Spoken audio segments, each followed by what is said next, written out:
May dinayo nga pala kaming Rouser 180 na sobrang ingay nga daw ng makina nito at sobrang lakas nga raw ng usok nito nung umaandar pa. Bago nga daw nila to naibagak at kaya nga daw nila to naitambak. Sobrang hirap na rin daw nitong paandarin. At nagtanong na nga rin daw sila sa iba kung magkano rin mauubos dito sa pagpapagawa. Ang sagot nga daw sa kanila hindi raw sila gumagawa ng mga ganitong klaseng motor. At kaya naman guys siguro tinanggihan to ng iba. Sobrang hirap din kasing hanapin ng mga pyesa nito. Kaya dito papasubukan namin sa kanilang paandarin para ma-troubleshoot na namin kung ano nga ba yung issue nito.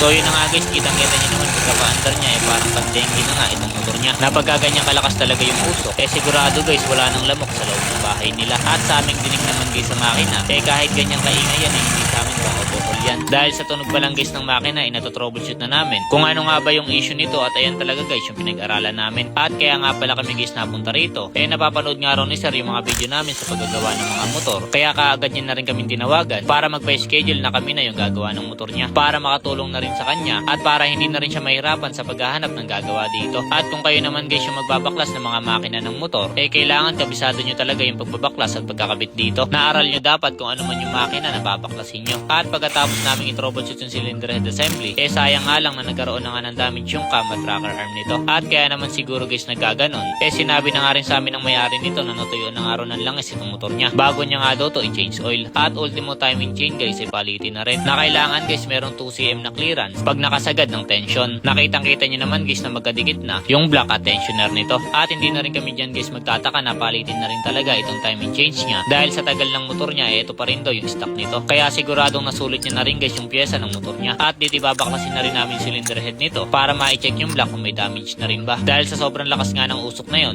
kung kami yung tatanungin guys pang palitin na rin yung block nito kahit hindi pa namin yan nababaklas. At tips nga rin pala namin guys, ugayin nyo muna yung piston pagka nakakabit ba yung block. Dahil dyan nyo kasi malalaman kung may naking piston na nga rin ba. At isa rin kasi yan sa nagpapaingay ng tunog lagitek sa motor nyo. At sunod na rin namin chinik yung connecting rod nito. At all goods naman at wala nga naging problema. At request nga rin pala guys ng may-ari nito. Napalitan na nga rin ng lining itong motor niya. Dahil pagka pinapalitan kasi guys yung timing chain nito, need talagang baklasin yung side cover. Kaya mas magandang isabay na rin yung clutch lining assembly nito. At ang isa pang kagandahan dun guys, nache-check pa namin yung ibang parts nito. Tulad na lang na main drive shaft at axle ng kicker. Kasama na rin yung clutch damper nito. At all goods naman. At dahil medyo natagal lang kami sa paghahanap ng mga ibang parts nito, dito tapos na rin namin tong linisan. At nakabili na nga rin pala kami guys ng block nito na kailangan i-stock pa rin yung ipapalit nyo para sa mga FI. At ito na nga rin pala guys yung mga pinagpalitan yung mga part. Tulad na lang nitong block at lining at timing chain. Kasama na rin dyan yung camset at iba pa. At lahat talaga ng pinalitan namin dyan guys talagang sirang-sira na. At dahil kompleto na nga yung mga parts namin na papalitan dyan, dito ikakabit na namin yung piston nito na naituro na rin namin sa inyo yung mga repositioning na yan. At bago nyo nga isalpak yung cylinder head nito, punasan nyo muna ng malinis na basahan at sunod nyo rin ilagay yung dalawang dowel bago nyo isalpak yung cylinder head. Saka nyo ipaglalagay yung mga head wall at higpitan nyo lang isa-isa ng 25 Nm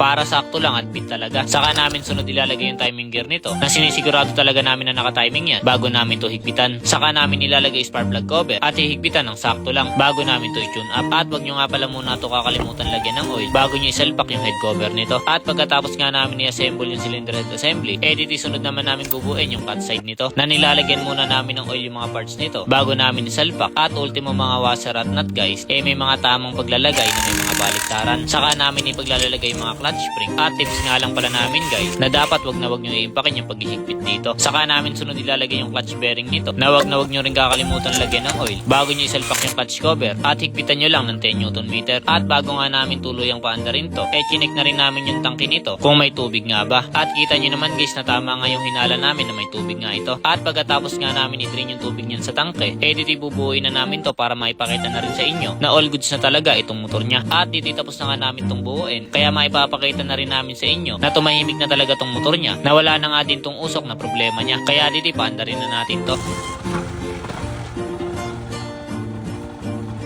So yun na nga guys, narinig nyo naman na tumahimik na talaga itong makina niya. At natuwa na nga rin guys yung may-ari nito na nawala na raw talaga yung usok ng motor niya. Kaya siguradong masiservice niya na rin to sa trabaho niya. So yun nga lang pala guys, at kung nagustuhan niya yung mga ganitong klaseng video at makatulong na rin kayo sa mga tinutulungan namin, pa-like and share and pa-follow naman. Maraming salamat sa panonood.